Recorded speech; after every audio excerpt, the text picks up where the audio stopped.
দাদা সামনেটা একটু ছেড়ে দাঁড়ান।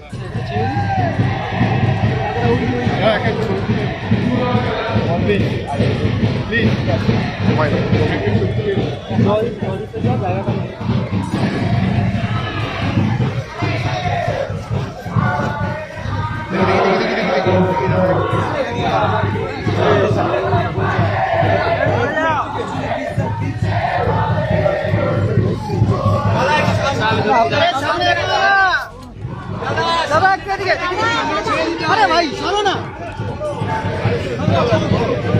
দাদা, একটা দিকে ঘুরে দাদা, এইদিকে ইন্দ্রনীল দিকে ঘুরে, ইন্দ্রনীল দিকে ঘুরে।